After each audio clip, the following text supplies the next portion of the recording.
Podeis abrir as vossas Bíblias, livro de Tiago, capítulo 5, para finalizarmos hoje o livro de Tiago.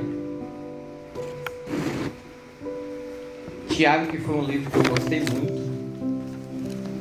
Gostei muito dos ensinamentos de Tiago para a gente levar para a nossa vida, para a nossa caminhada, né? Hoje vamos falar um pouco de dinheiro, falar um pouco de paciência e um pouco de oração, amém? Então hoje vai ser um pouco mais objetivo, porque geralmente a gente está vindo e nós estamos falando de dois assuntos. Cada capítulo ele fala de dois assuntos. No capítulo 5 é 3 assuntos, então nós vamos ser um pouco mais objetivos, mas nós vamos entender hoje, amém? Amém. Louvado seja Deus. Todos acharam? Amém. Diz assim o texto: Eia, pois, agora vós ricos, chorai e pranteai por vossas misérias, que sobre vós hão de vir. As vossas riquezas estão apodrecidas, e as vossas vestes estão comidas de traça. O vosso ouro e a vossa prata se enferrujaram, e a sua ferrugem dará testemunho contra vós, e comerá como fogo a vossa carne. Entesourastes para os últimos dias. Eis que o salário dos trabalhadores que ceifaram as vossas terras e que por vós foi diminuindo clama. E os clamadores dos que ceifaram entraram nos ouvidos, e os clamores dos que ceifaram entraram nos ouvidos do Senhor dos Exércitos. Deliciosamente vivestes sobre a terra, e vos deleitastes e cevastes o vosso coração, como num dia de matança. Condenastes e matastes o justo, ele não vos resistiu. Sede, pois, irmãos, pacientes até a vinda do Senhor. Eis que o lavrador espera o precioso fruto da terra, aguardando com paciência até que receba a chuva temporã e serôdia. Sede vós também pacientes, fortalecei o vosso coração, porque já a vinda do Senhor está próxima. Irmãos, não vos queixeis uns contra os outros, para que não sejais condenados. Eis que o juízo está à porta. Meus irmãos, tomai por exemplo a aflição e paciência dos profetas que falaram em nome do Senhor. Eis que temos por bem-aventurados os que sofreram. Ouvistes qual foi a paciência de Jó, e viste o fim que o Senhor lhe deu, porque o Senhor é muito misericordioso e piedoso. Mas, sobretudo, meus irmãos, não jureis nem pelo céu, nem pela terra, nem forçais qualquer outro juramento, mas que a vossa palavra seja sim, sim, e não, não, para que não caiais em condenação. Está alguém entre vós aflito? Ore. Está alguém contente? Cante louvores. Está alguém entre vós doente? Chame os presbíteros da igreja e ore sobre ele, ungindo-o com azeite em nome do Senhor. E a oração da fé salvará o doente, e o Senhor o levantará, e se houver cometido pecados, ser-lhe-ão perdoados. Confessai as vossas culpas uns aos outros, e orai uns pelos outros, para que sarais. A oração feita por um justo pode muito em seus efeitos.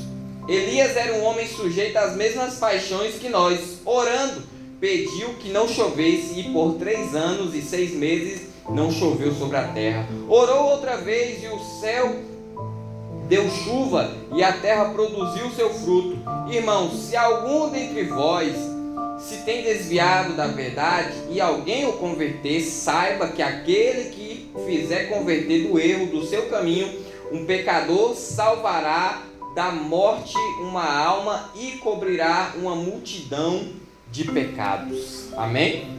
Senhor Deus e Pai que está no céu, meu Deus, obrigado, meu Pai, por chegarmos até aqui no capítulo 5.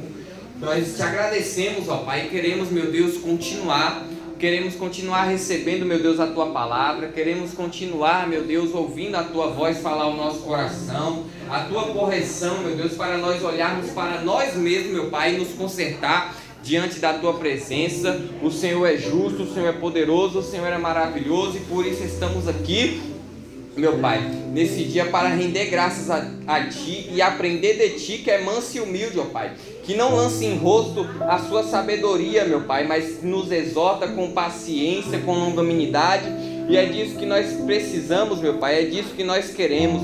Fala conosco nessa noite mais uma vez, usa o Teu servo, em nome de Jesus, amém.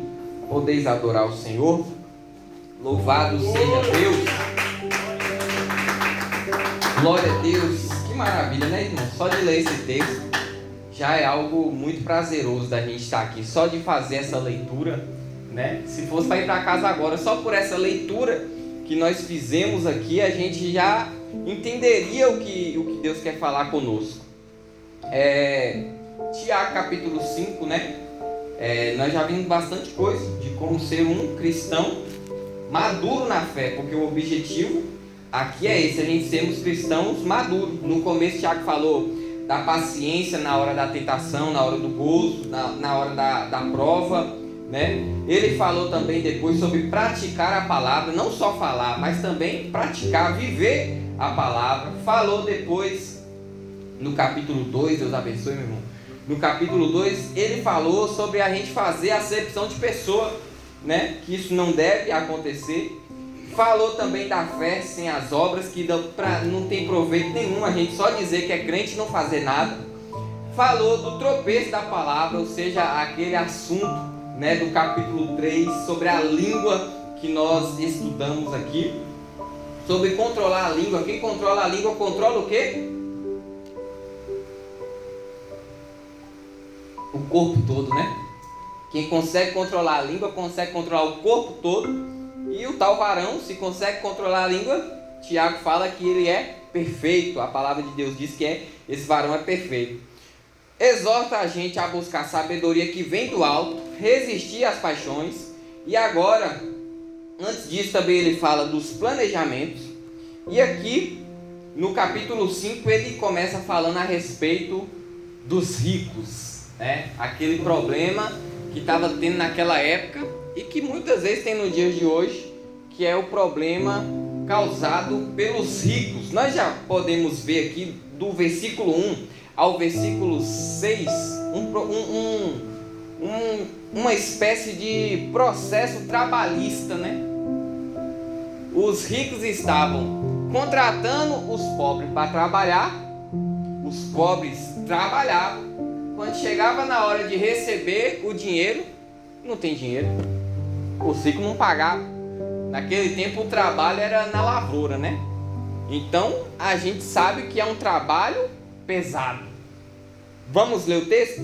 E agora, pois vós ricos, olha o que ele fala: chorai e pranteai por vossas misérias, que sobre vós hão de vir. Aqui Tiago está estabelecendo algo que vai acontecer.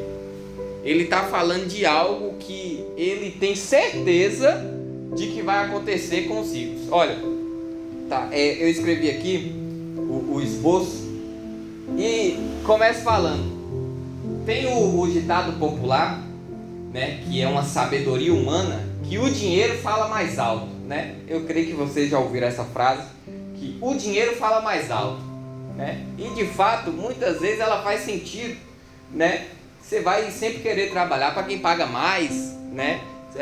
A tendência do mercado, de modo geral, é oferta e demanda. Então, na sabedoria humana de como as coisas funcionam, de fato, o dinheiro fala mais alto. Mas no reino de Deus é diferente. Na vida do crente, não é o dinheiro que fala mais alto. A gente vê que lá no mundo, essa frase ela faz todo sentido.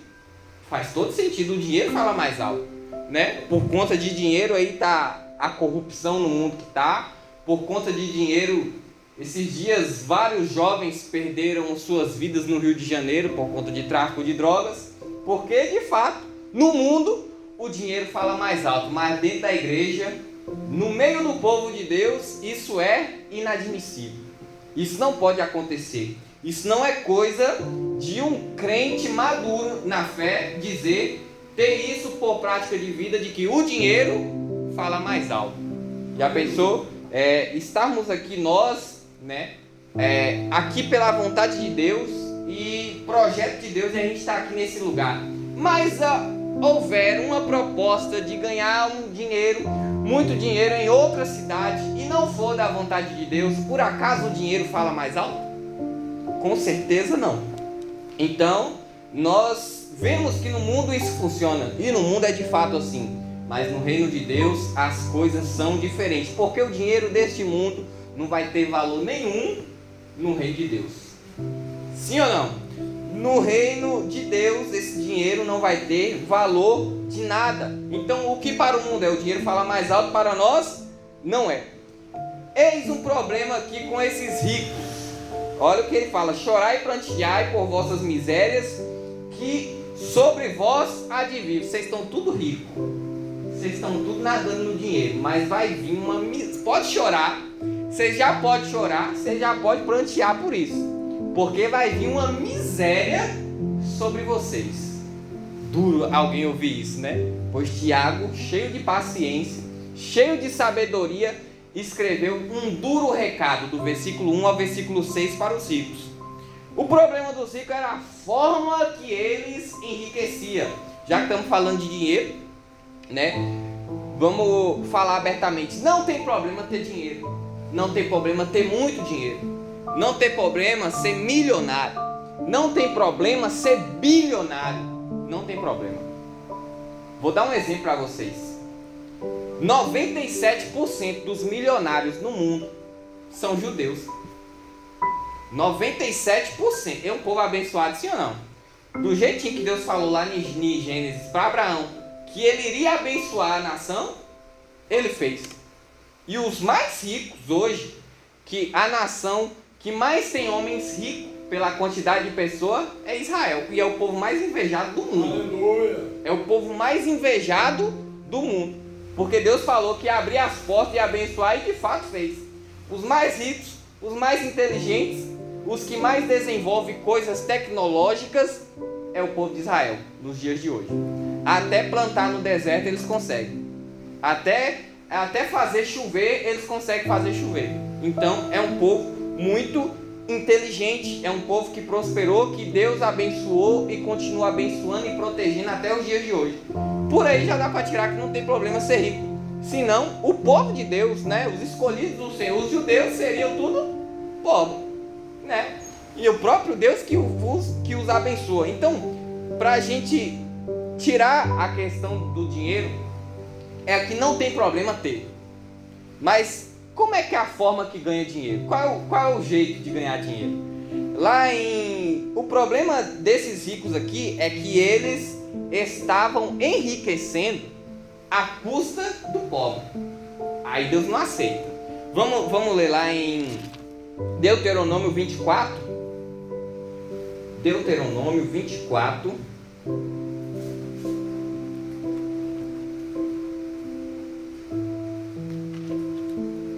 Somzinho bom de chuva e de página de Bíblia ao mesmo tempo.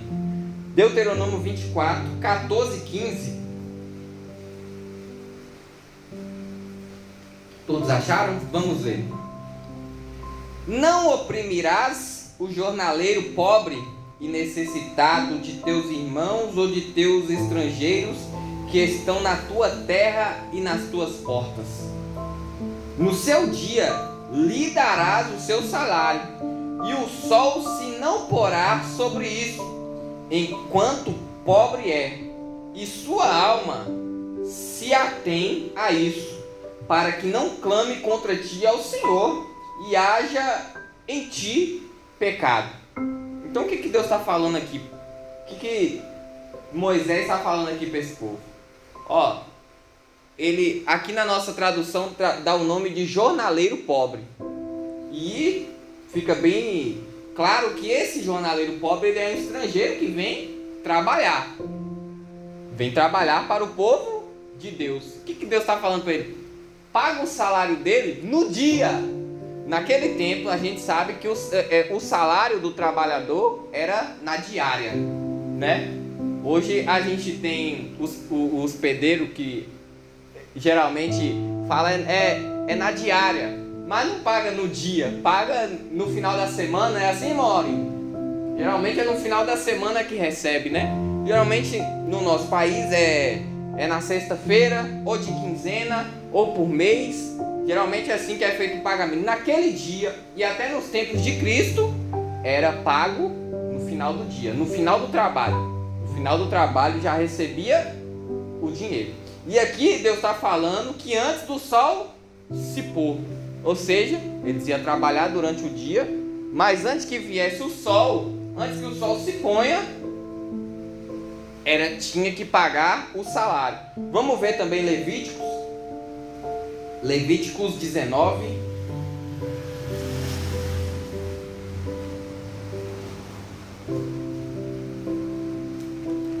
Porque qual é a regra do que nós vemos? Se não pagasse no dia já era pecado. Olha só a seriedade. Se não pagasse no dia, Deus já via como pecado. Então era muito séria a questão do pagamento, né? Se vai contratar, já tem que contratar sabendo que tem que pagar no final do dia. Nos dias de hoje, como é que é o jeitinho do Brasil? Não, a gente acerta. Aguenta aí que a gente vai acertar tudo. Pronto. Não, a gente acerta. Acontece muito isso. Levíticos 19, 13. Todos acharam? 19, 13. Não oprimirás o teu próximo, nem o roubarás. A paga do jornaleiro não ficará contigo até amanhã. Você tem que pagar hoje. O jornaleiro pobre, estrangeiro, trabalha hoje, paga que dia? Hoje. Tem que pagar no dia. Vamos agora para Jeremias 22, 13. Enquanto isso eu vou contando uma história. Esse dia eu levei um amigo, conheci há pouco tempo, mas levei ele para levar uns currículos. E ele estava num trabalho que até eu estava perguntando para ele se ele estava gostando, porque aparentava ser tão bom. Trabalhava 12 por 36, trabalhava dia sim, dia não. Eu acho muito interessante essa carga horária. Eu perguntando para ele, eu falei, por que você está indo entregar currículo lá na outra empresa? Aí ele, é porque lá atrasa o pagamento. É muito bom, eu trabalho de motorista, pego as coisas daqui, levo ali, entrego, mas lá só tem um defeito. Qual é o defeito? Atrasa o pagamento. Aí ele estava levando o currículo para outro lugar. Muitas empresas fazem isso, porque ela pega o dinheiro que é do trabalhador, elas investem, depois que ela pega um lucro, depois que os trabalhadores estão tudo desesperados, ela tira o dinheiro de lá do banco e entrega a parte do trabalhador e fica com a sobra que investiu. Infelizmente isso acontece. Capítulo 22, versículo 13. Aleluia. 22, versículo 13. Olha só isso. Ai daquele que edifica a sua casa com injustiça e os seus aposentos sem direito, que se serve do serviço do seu próximo sem paga e não lhe dá o salário do seu trabalho. A coisa é séria, irmão. Quem está falando isso aqui é o profeta que falou que ia acontecer durante 70 anos um cativeiro do povo de Deus, e aconteceu. E ele está falando aqui, ai daquele. Uma vez eu estava conversando com o pastor Laurinho lá fora, e ele falando para mim, eu parei de trabalhar de pedreiro, mas se sua mãe pedir, eu vou. Não foi, pastor Laurinho? Se sua mãe pedir, eu vou. Aí um dia eu estava conversando com minha mãe, aí minha mãe falando, tu lembra daquela época, Estevam? Eu pagava o irmão Laurinho adiantado. Eu já pegava ele, Deus proveu tanto nessa casa aqui, que antes de precisar pagar ele, eu já dava o dinheiro adiantado. Foi, fez negócios. Então, aqui, irmãos, é coisa de Deus. A Bíblia fala que o trabalhador ele é digno do seu salário. Vamos voltar lá para Tiago. Olha a gravidade do que estava acontecendo. E Tiago lança uma palavra de juízo, uma dura palavra contra aqueles ricos. O vosso ouro e a vossa prata, eu vou ler primeiro o versículo 2. As vossas riquezas estão aprodecidas. Aqui ele pega o paralelo do que Jesus falou e vai falar agora com os ricos. As vossas riquezas estão aprodecidas e as vossas vestes estão comidas da traça. O vosso ouro e a vossa prata se enferrujaram, e a sua ferrugem dará testemunho contra vós, e comerás como fogo a vossa carne, entesourastes para os últimos dias. Então, vamos analisar o que está acontecendo aqui. No versículo 2, as vossas riquezas estão apodrecidas. Por que apodrecidas? Porque estão enriquecendo às custas do próximo. Tá enriquecendo do jeito errado. Eles não estão sendo abençoados. Eles estão matando o próximo. Eles estão acabando com a saúde do próximo. Só que, por que eles podiam fazer isso? Podiam, entre aspas. Perante Deus não podia. Mas como ricos podia. Porque quando o pobre, ele tinha o seu direito de, assim como o trabalhador de hoje vai lá no fórum da queixa, procura um advogado e dá queixa, o pobre daquela época também podia fazer isso. Só que assim como nos dias de hoje tem a corrupção, naquele tempo também tinha. O rico ia lá e comprava o juiz. O juiz ficava com uma porcentagem também do lucro daquela colheita. Eles compravam o juiz. Vamos voltar em Tiago 2,6. Tiago 2,6. Porque se no vosso ajuntamento entrar algum homem, deixa eu ver se eu... Não, desse 2,6. Mas vós desonraste o pobre, porventura não vos oprime os ricos e não vos arrastam aos tribunais? Ou seja, na hora do pobre receber o seu dinheiro, eles ainda eram arrastados para os tribunais, processados, né? E ao invés da causa justa ser ganha a favor do pobre, era ganha de forma injusta a favor do rico. Nos dias de hoje também muitos juízes, justiças são compradas, senão nosso país não estaria do jeito que está hoje, né? As causas seriam julgadas de forma correta. Então eles faziam isso por conta disso. Olha, eles tinham a maneira errada de ganhar o dinheiro, controlavam os tribunais e eles tinham também a maneira errada de usar as suas riquezas. Tinha a forma errada de ganhar o dinheiro, tinha também a forma errada de gastar o dinheiro. Olha como é que estava terrível a situação. Aí nós temos que lembrar, Tiago não está escrevendo essa carta para os ímpios. Tiago está escrevendo essa carta aqui para os crentes. Aí que a situação fica séria. É para os crentes que Tiago está escrevendo essa carta. Ele, lá no capítulo 1, versículo 1, é para os irmãos cristãos que estão espalhados. E no meio desses cristãos tem os ricos. Vamos lá, versículo 4. Olha o que o versículo 4 diz. A retenção do salário. Eis que o salário dos trabalhadores que ceifaram as vossas terras, e que por vós foi diminuído, clama. Olha só isso. O salário está clamando. Os que ceifaram estão clamando. E os clamadores dos que ceifaram entraram e os clamores dos que ceifaram entraram nos ouvidos do Senhor dos exércitos. Aí é que a coisa fica séria. Porque o rico está aqui nesse caso tirando dinheiro do justo. O rico está aqui oprimindo aquele camarada que ele é crente de verdade. E aqui Tiago está falando, pode chorar, pode prantear as vossas misérias que hão de vir, porque por enquanto no momento vocês estão no bem bom. Vocês estão no bem bom, mas vai vir uma miséria sobre vocês, porque aqueles trabalhador que você oprimiu foi para a igreja orar. aí a coisa fica séria. Tiago está falando, alertando os ricos disso. Olha também no versículo 3, o que esse tipo de enriquecimento faz.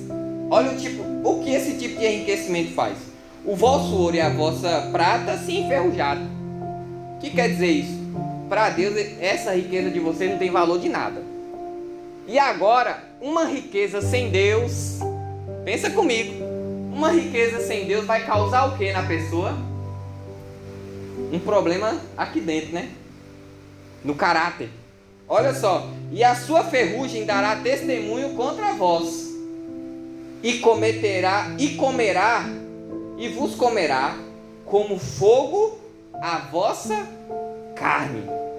Ou seja, enferrujou, é como uma coluna com ferro dentro enferrujado. Aquele ferro pegou umidade, enferrujou todinho dentro da coluna. Aquela coluna, ela não vai ter a resistência mais para nada. Qualquer coisa que bater naquela coluna, ela quebra, porque ela está só no concreto, mas por dentro ela não tem resistência nenhuma. Assim é a vida daquele que tem dinheiro, mas não tem Deus. É como se uma coluna tivesse perfeitinha por fora, mas não tem, por dentro está toda enferrujada. Não aguenta nada. Quando bate a chuva, vai molhando, esse concreto, ele apodrece até que uma hora cai.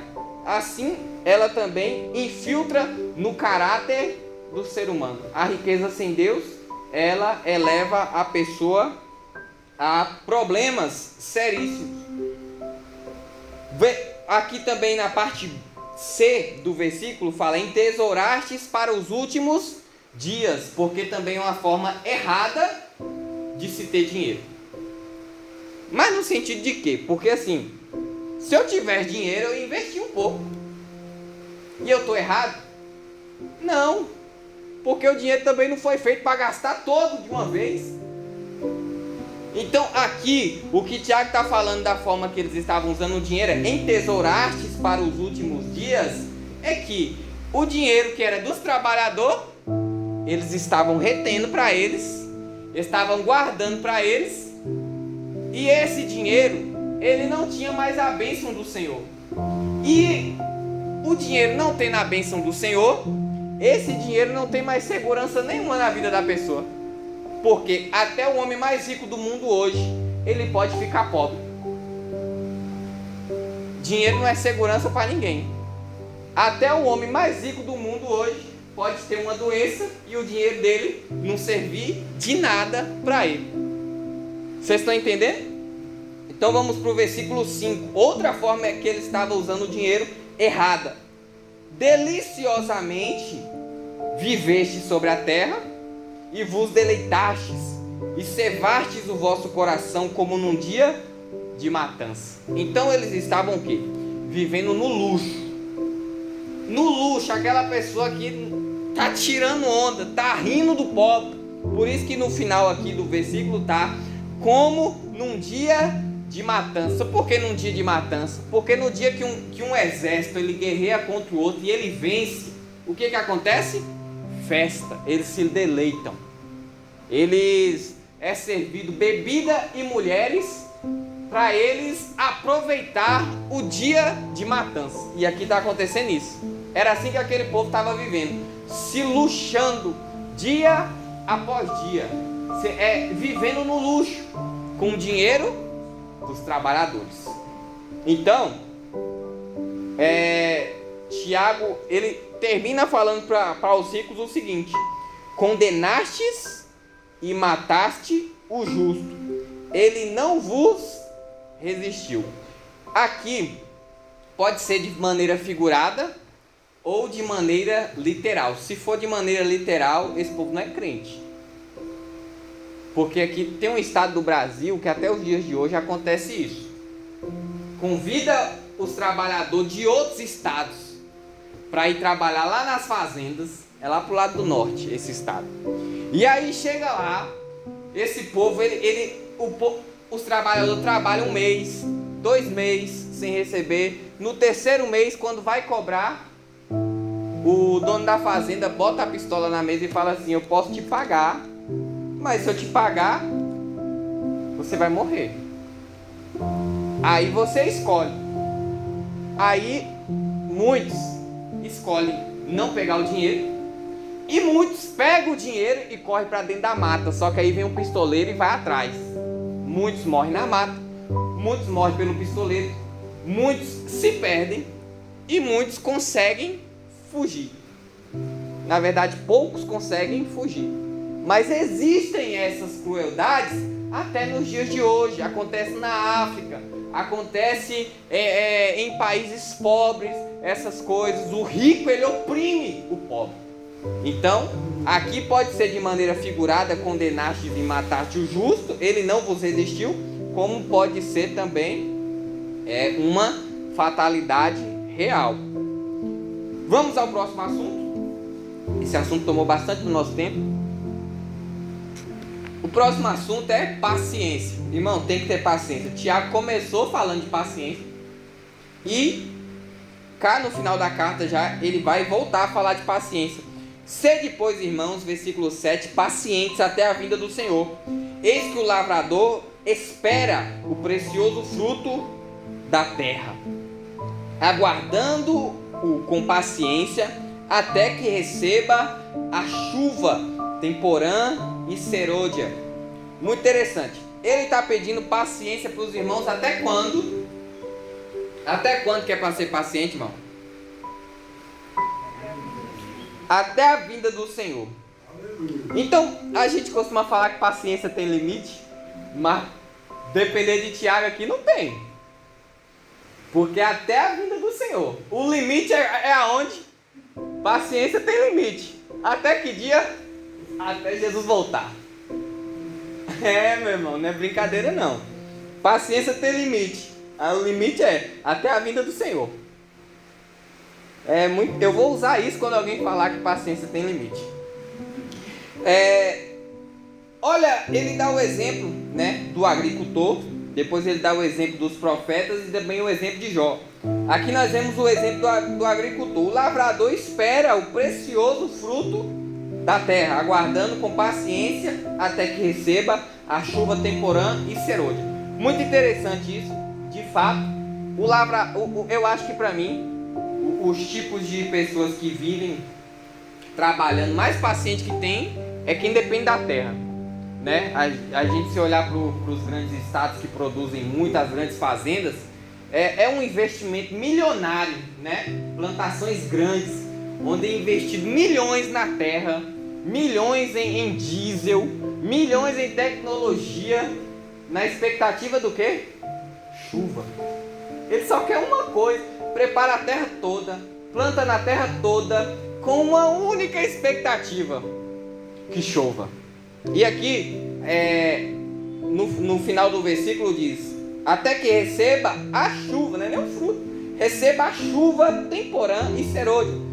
Chuva temporã é outono, que é a primeira chuva ali que vai amolecer a terra, vai fazer dar fruto, né? E tem a chuva também serôdia, que aqui foi traduzida assim, mas é a chuva da primavera, que é aquela chuva que vai potencializar a colheita. Então o lavrador, ele depende das duas chuvas, das duas. Se vir uma e não vir a outra, é um problema sério, porque ele depende de uma para germinar, e ele precisa da outra para o fruto brotar, para a colheita de fato prosperar. Então, de fato, o lavrador está com a expectativa no quê? Nas duas chuvas. Isso é paciência, irmão. Isso é paciência. Versículo 8: sede vós também pacientes, fortalecei o vosso coração, porque já a vinda do Senhor está próxima. Então, Tiago exortava a igreja a viver como se o Senhor estivesse voltando, e ele não estava errado. Quando a gente olha para aquele povo lá de trás, e a gente olha para o Jesus não voltou, Jesus voltou para todo mundo, irmão, porque nenhum deles está vivo. Então Jesus voltou para todos eles. Até seja lá os nossos antepassados que se converteram e que falou, Jesus está voltando, voltou para eles. E possa ser que Jesus não volte para nós no sentido de nos arrebatar. Mas uma coisa é certa, ele vai voltar para nós, né? Porque nós não vamos ficar aqui na terra eternamente. Uma hora nós vamos partir, temos que estar prontos. E Jesus pode voltar para a gente atravessando uma rua, dormindo. A gente é tão frágil que a gente pode morrer de várias maneiras. Jesus pode voltar para a gente a qualquer momento. A gente voltar para casa, dar um trovão, um raio, pegar em nós, e Jesus voltou para a gente. Então, de fato, a vinda de Jesus está próxima, e eu tenho que te falar isso. Cada dia nosso aqui na terra quer dizer que está mais perto da vinda dele, porque também está mais perto de a gente partir. Amém? Outro exemplo que ele usa, ele dá uma pausa nos exemplos para falar de problemas que ele já falou. Irmãos, não queixeis uns contra os outros, para que não sejais condenados. Eis que o juiz está à porta. E isso também aplica na mesma coisa que eu falei. Já pensou? Aqui está uma contenda, um queixando contra o outro, uma reclamação, uma murmuração, aquela contendaiada, e Jesus volta para 2 ou 3, aí a coisa fica séria, né? O juiz está à porta. Essa queixação é um querendo julgar o outro, um querendo apontar o dedo para o outro, mas o verdadeiro juiz está às portas. Jesus a gente tem como Salvador, mas a gente não pode se esquecer que ele também é juiz, porque ele julga as causas. Amém? Próximo exemplo. Irmãos, tomai por exemplo de aflição a paciência os profetas que falaram em nome do Senhor. Isso aqui é lindo, porque aí quando a gente vai olhar os exemplos, ele traz os exemplos. Vamos ver Mateus 5, 10, 12. Jesus falou também dos profetas. Vamos ver o que Jesus falou dos profetas em Mateus 5, o Sermão do Monte. Tiago sempre se atentou muito ao Sermão do Monte, do 10 ao 12, capítulo 5, do 10 ao 12.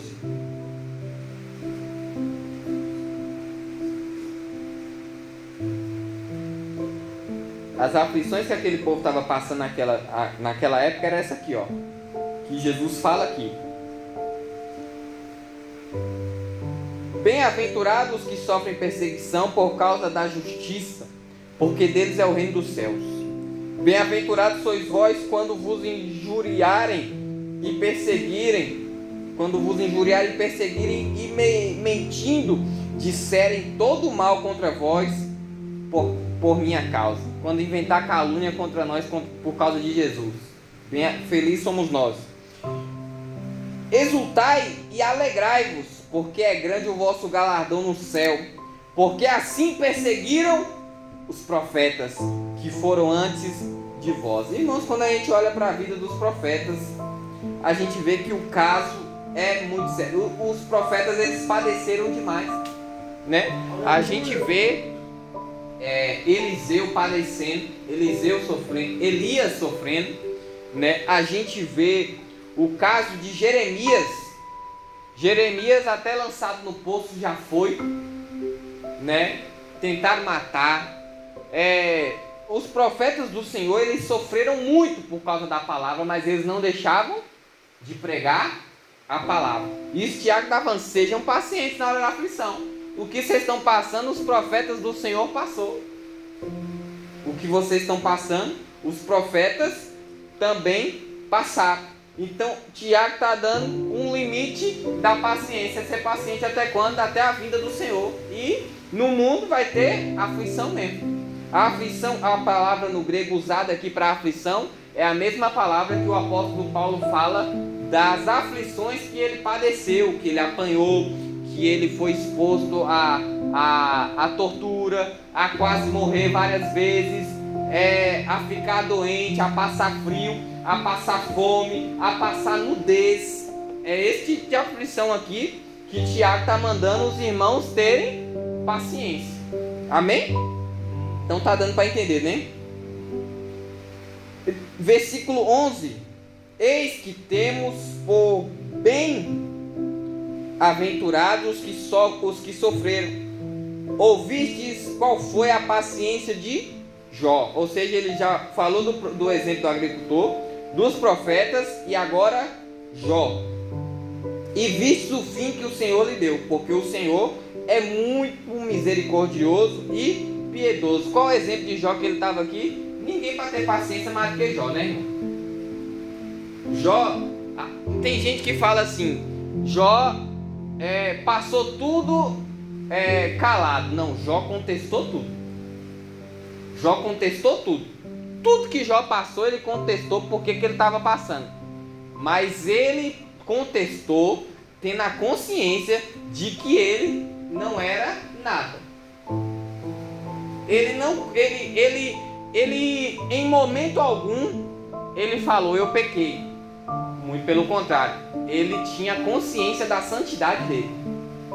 Mas em momento algum ele amaldiçoou Deus, falou não, Deus não me ama, Deus me odeia. Em momento algum ele murmurou. Vocês têm que compreender a diferença de contestar com murmurar. Nós temos que aprender isso. Porque tem gente que na hora da aflição, na hora do sofrimento, não pergunta nem para Deus por que está passando por aqui. Tem que perguntar, irmão. Aleluia. Jó perguntou. Jó foi a fundo. Jó se defendeu. E Jó não ouviu de Deus assim, Deus falando, foi tal pecado que você cometeu, que você está passando isso. Não. Deus simplesmente quis provar Jó. E Jó passou pela prova com paciência, mas ele contestou. Vai ver, Deus está querendo conversar com você. Tá? E aí a gente está na prova calado. Não, sofrer calado. E muitas vezes a gente cai até naquela. Não, vou passar pela prova aqui só dando glória a Deus. Não, irmão. Vamos conversar com Deus.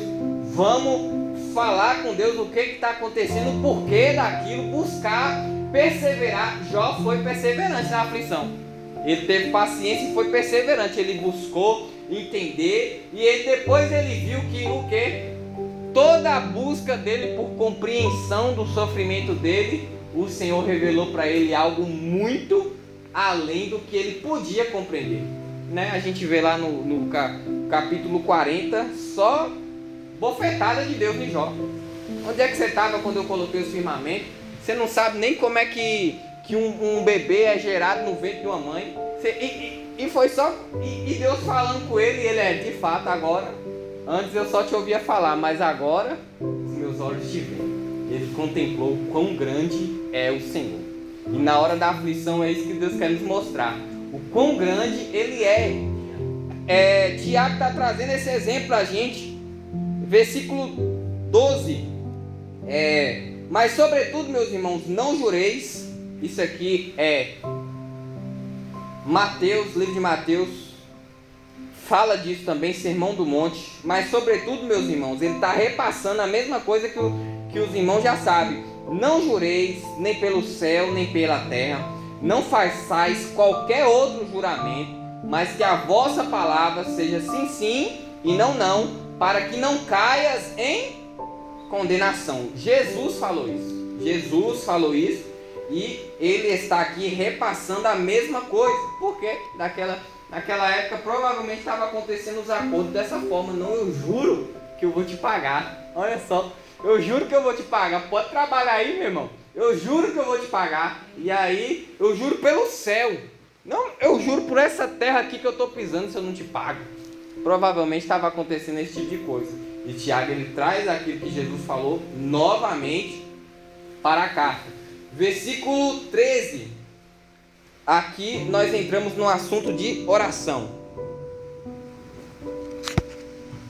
Oração, nós temos 15 minutos para falar de oração. Do 13 ao 20, nós podemos colocar como se fosse tudo oração. Nós vamos entender isso. A primeira tipo de oração que ele vai trazer é a oração pelos aflitos. Está alguém entre vós aflito? Faz o quê? Está alguém contente? Por isso que a gente vem para a igreja, né? Que a gente faz as duas coisas. Se tiver alguém aflito, tem a hora da oração. Está contente? Tem a hora do louvor. Já viu que o culto é maravilhoso, irmãos? O culto. Oração, louvor, palavra. A gente ora, porque a gente passa nossas aflições. Depois a gente tem as coisas que a gente está feliz, tem que agradecer mesmo, a gente vem cantar. E cantando a gente já prepara o que é para quê? Para a palavra. Bom demais. Está alguém aflito? Ore. Agora, se está alguém entre vós aflito, é para a pessoa orar e você também. Ele não falou aqui, se tem alguém entre vós aflito, manda essa pessoa orar. Não. Ore quem? Todo mundo. Ore todo mundo. Por isso que muitas vezes vem aqui na frente, ó, irmãos, fulano está doente, está assim, quero pedir oração, a igreja toda levanta e ora. É a Bíblia que manda.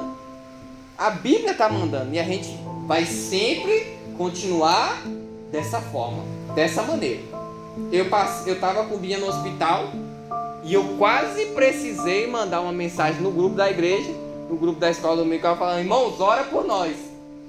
Porque o hospital é assim, é uma luta para entrar e outra luta para sair. E aí a gente queria receber alta. E aí tava tudo bem, mas na hora de receber a alta, um exame dava uma alteração e aí tinha que ficar para outro dia. Misericórdia, meu. E cada dia no hospital é um sofrimento. Inclusive nós estamos orando pela sogra do pastor Josué. Eu estava no hospital recentemente esses dias por uma causa boa, nascimento da minha filha, e estava difícil. Imagine você estar no hospital, né, por uma causa ruim, por algo ruim que está acontecendo, né? É terrível. Então nós temos isso. Se está alguém entre vós aflito, ore. Está alguém contente, cante louvores. Muito interessante que eu estava passando por isso. Aí tava essa luta para receber alta. Aí teve a noite de minha sogra dormir no hospital. Na maioria, foi todas as noites foi ela que eu tinha que dormir com. Não. Uma noite foi eu ou foi duas. E as outras foi minha sogra que estava dormindo lá. Uma das noites que eu fiquei com Helena em casa, tava tendo essa luta para conseguir alta. E aí eu virei para Helena na hora de dormir e falei: vamos orar para a mamãe ter alta amanhã. Ela, vamos. Aí a gente orou. Quando foi no outro dia, Binha recebeu alta. Serena já estava de alta. A luta estava com Binha. E aí Binha teve alta. Aí eu virei para Helena no outro dia e falei: eu não falei para você que nós ia orar e que Jesus... E isso, irmão, isso pega a criança, coloca uma fé em Jesus, que é uma fé depois que até envergonha a gente. A criança teve uma vez que Helena caiu e a gente foi lá na Olívia Flores andar naquelas bicicletas grandes que anda a família. E ela caiu, machucou. E aí começou a sair sangue e a gente já tava na bicicleta pedalando e o vento batendo no machucado, tadinha.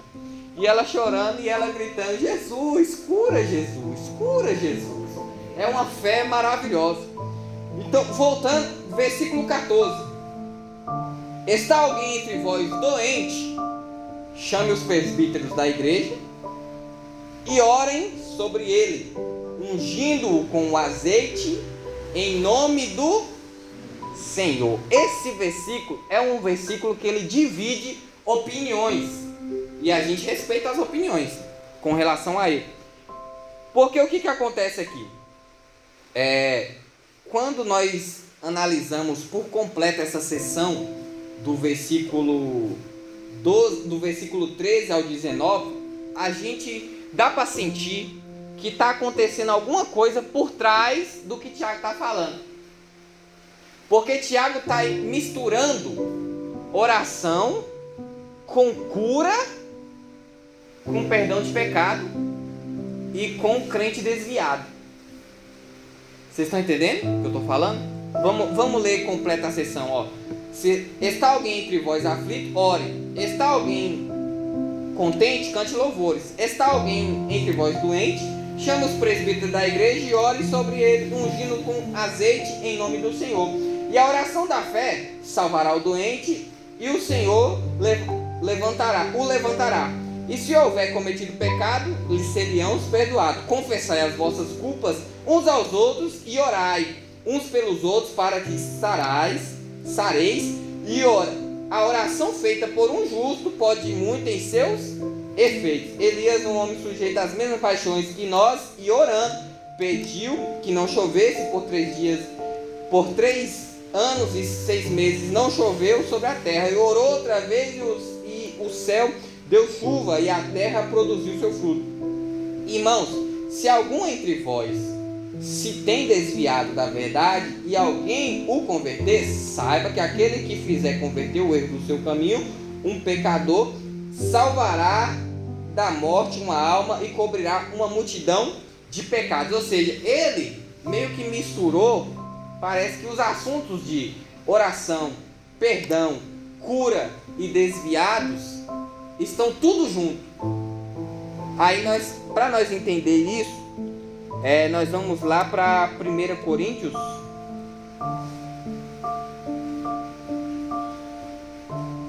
1 Coríntios 11, 30.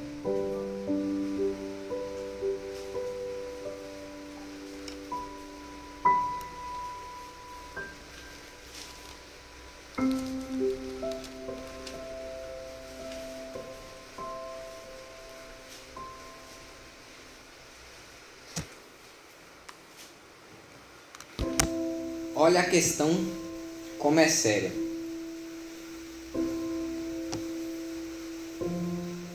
A gente podia olhar rápido e falar, não, é só oração, é para orar. Oração da fé, oração final do culto. Mas não é só isso não. Olha a situação. Aqui é Paulo falando para os irmãos de Corinto. Por causa disso, há entre vós muitos fracos e doentes, e muitos que dormem. Por causa de quê? Pecado. Muitos morrem. Aqui o dormem quer dizer morrem. E há muitos fracos. Fraco que não aguenta nem levantar a mão para dar uma glória a Deus. Ou tá de cama mesmo. E doente. Então, aí nós voltamos para Tiago capítulo 5, para o versículo 14, e fala: alguém entre vós doente? Provavelmente doente por causa de pecado. Nesse caso específico aqui, provavelmente doente por causa de pecado. Se está doente por causa de pecado, não aguenta ir para a igreja. Chama quem? Os presbíteros. Então o que os presbíteros vão fazer? Chame os presbíteros da igreja. Não é levar até os presbíteros. Esse povo aqui está doente não aguenta ir para a igreja. Chame os presbíteros. Chamou os presbíteros.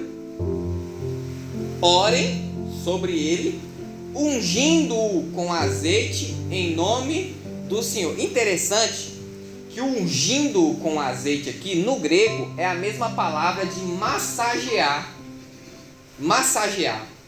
Então o presbítero, com muita probabilidade, pelo grego a gente especula isso, que o presbítero ele não ia só lá fazer uma oração e ungir com óleo na cabeça. Nessa situação aqui, ele provavelmente ia massagear, e também esse azeite aqui, provavelmente um azeite que trate da doença.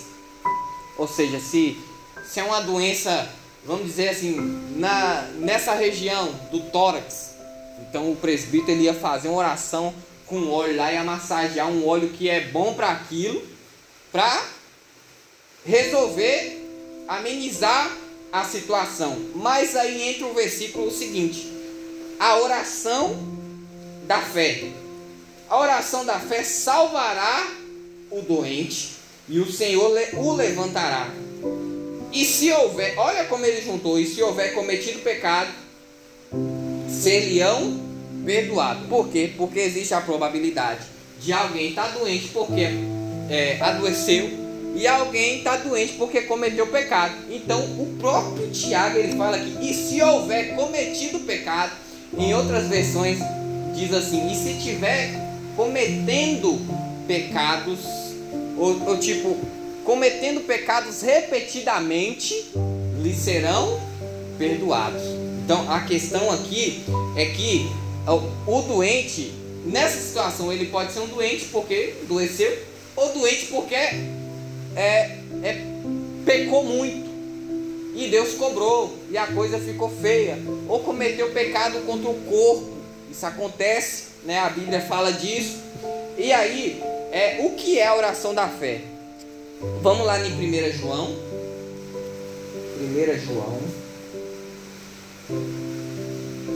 1 João 5, 14 e 15. Capítulo 5.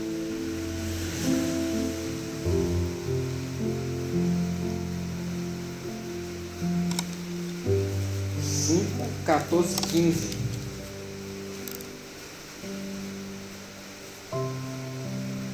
Ó a oração da fé. Na nossa igreja eu acho muito legal que a gente pegou isso de oração da fé como a oração final, né?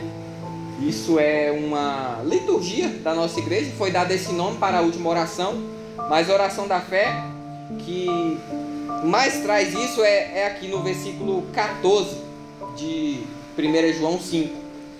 Esta é a confiança que temos nele, que se pedir alguma coisa segundo a sua vontade, olha o método para a gente receber o que quer de Deus. Primeiro, segundo a sua vontade, Deus tem que querer.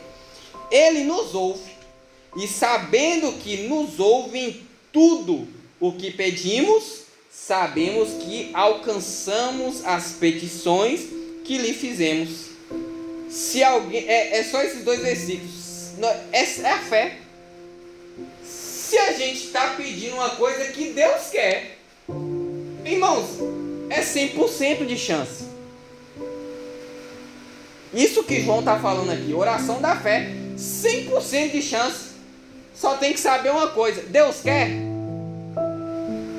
Deus falou que vai dar e Ele quer dar, pronto. É só orar que é 100% de chance do Senhor dar. Não tem erro. Não tem erro. Aí o Tiago, ele está falando que a oração da fé, o que a oração da fé faz? A oração da fé salvará o doente. Deus quer curar? Deus quer que aquele doente, pecador sem vergonha, se arrependa? Sim ou não? Os presbíteros estão lá para orar. Pronto. Massageou com óleo, usou a fé. Se tiver cometido pecado, lhe serão perdoados. E aí vem a segunda parte, já que os presbíteros já que foi levado os presbíteros lá, se cometeu pecado, lhe serão perdoados. O que Tiago está mandando fazer no versículo 16? Confessai as vossas culpas uns aos outros e orai uns pelos outros, para que sareis. Ó, sareis, por causa justamente do que nós lemos. Tem sofrimento que é por causa de pecado. Para que sareis, confessar o pecado, orai uns pelos outros para que sareis. A oração feita por um justo pode muito em seus efeitos. Ou seja, a oração de uma pessoa justa, ela é poderosa e eficaz. Isso é bom demais.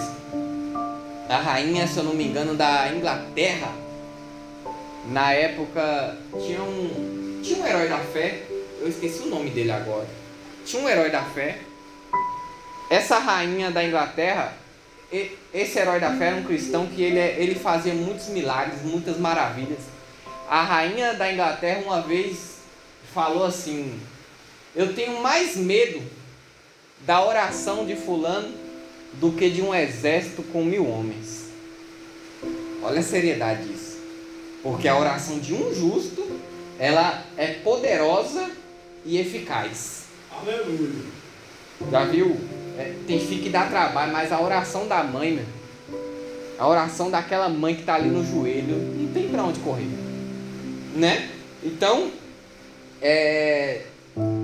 ele volta a usar o exemplo de Elias, do profeta. Elias era um homem sujeito às mesmas paixões que nós, orando pediu que não chovesse, e por 3 anos e 6 meses não choveu sobre a terra. E orou outra vez, e o céu deu chuva, e a terra produziu o seu fruto. Ele está falando da oração de um justo, que é poderosa e eficaz. Ah não, irmão, agora olha o comparativo. Olha esse comparativo que Tiago está trazendo para nós. Quer dizer que se eu e você é justo e a gente orar, é possível ter a mesma eficácia da oração do profeta Elias. É isso que ele está trazendo para mim e para você. Que a oração de um justo pode muito em seus efeitos. Aí ele traz Elias. E o que ele está querendo dizer é: Elias era igual a vocês, era igual a gente, sujeito às mesmas paixões, mas a oração de um justo igual a Elias é a mesma. É a mesma coisa. Versículo 18: e orou outra vez, o céu deu chuva e a terra produziu seu fruto. 19: irmãos, se algum entre vós se tem desviado da verdade, provavelmente por causa do assunto anterior, se algum dentre vós tem se desviado da verdade e alguém o converter, olha só, esse texto também ele é polêmico, porque existe uma linha teológica que diz que uma vez salvo, salvo para sempre. Se o nome está escrito no livro da Bíblia uma vez, não risca mais de lá mais nunca. E se a pessoa for para o mundo, o nome está lá. Tem uma linha teológica que pensa assim. Já tem outra linha teológica que diz: não tem essa de uma vez salvo, salvo para sempre, não. Tem aqueles que caíram da graça, que rejeitaram a graça. Aqui nós vemos que é conforme nós entendemos, que tem aqueles que se desviam, sim ou não? Não tem aqueles que nós já vimos cheio do poder de Deus na igreja, e era Deus, e Deus usando, e não se desviou? Então, para nós não tem esse negócio de uma vez salvo, salvo para sempre. A pessoa pode estar na graça, e se ela quiser sair, a porta está aberta para entrar, mas se ela quiser sair também, a graça do Senhor ela é maravilhosa, mas o homem é terrível. Não é que na graça tem espaço para a pessoa ir para o mundo. Não, é que a graça ela produz no homem a condição dele se manter firme, sim ou não? A graça de Deus ela produz em mim e em você a condição de nós perseverarmos na fé. Por isso que o Senhor pede para a gente perseverar.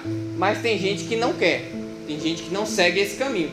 Aqui existe outra opção. O que? Aquele irmão que está fraco, que está se desviando, que se desviou, tem ainda a oportunidade de um servo de Deus ir lá e trazer ele de volta, convencê-lo. Já foi evangelizado uma vez, pode ser também evangelizado duas, pode ser evangelizado 3, pode ser evangelizado 4 vezes. Eu sei que o evangelho, a graça de Deus não é brincadeira, mas isso acontece, sim ou não? A pessoa ela é fraca na fé, ela quer, mas ela não consegue se manter, e aí os irmãos têm que estar buscando, muitas vezes é o papel do pastor. O pastor não deixa 99 lá e vai buscar uma que se desviou, que se afastou. Então, porque isso de fato acontece. E aí, quando ela volta, a gente sabe o que acontece. Aí o pastor tem que quebrar a pata dela. Isso acontece no mundo, de forma literal. O pastor ele quebra a pata da ovelha para a ovelha não se desviar. Mas o que está acontecendo nos dias de hoje? Os pastores estão pegando leve, traz de volta. Não, te dou oportunidade, pode ficar aí na paz. Não tem mais isso de jogar duro. Aí afasta de novo. Vocês estão entendendo? Então, irmãos, se alguém converter, tem recompensa para isso. Se a gente trazer um desviado de volta para a casa do Senhor, tem recompensa para isso. E Tiago não está falando isso à toa. Porque o que acontecia naquele tempo, o mesmo que acontece nos dias de hoje. E olha lá fulano como é que tá.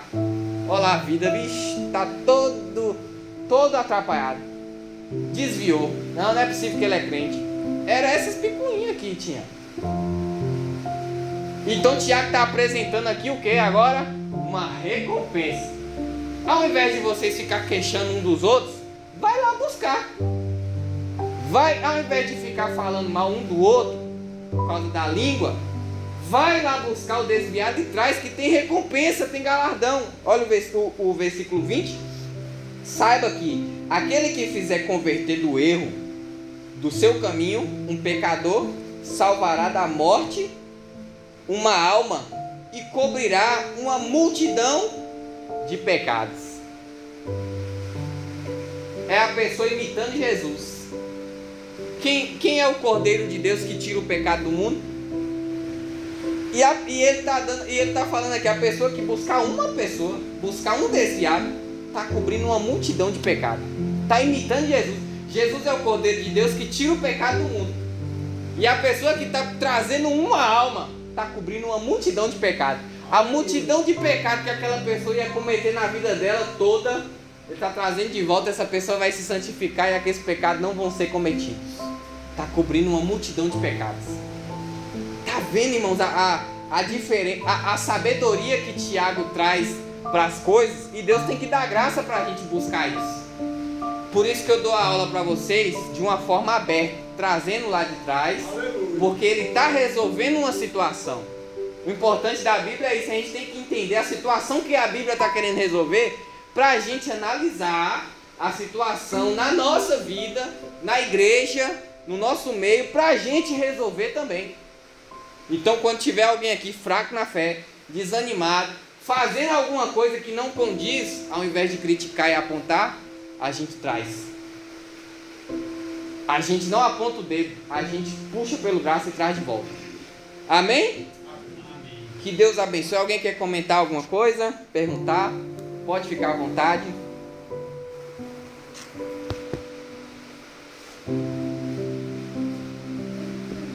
Se não, vamos fazer a oração da fé. Louvado seja Deus. Eu estive pregando no domingo lá no Patagônia. Inclusive eu preguei Tiago. Preguei Tiago do capítulo 1 até o 4. E foi uma bênção, graças a Deus. O povo prestou muita atenção. Fiquei muito feliz. E culto de jovem, muito bom falar a respeito de coisas de sabedoria, né? Nós, quando jovem, a gente precisa de sabedoria demais. Meu Deus do céu, a gente é muito impulsivo. Vamos se colocar de pé, agradecer a Deus por esse livro. Alguém tem alguma sugestão de livro para nós estarmos estudando? Irmãos, pode falar comigo também, amém?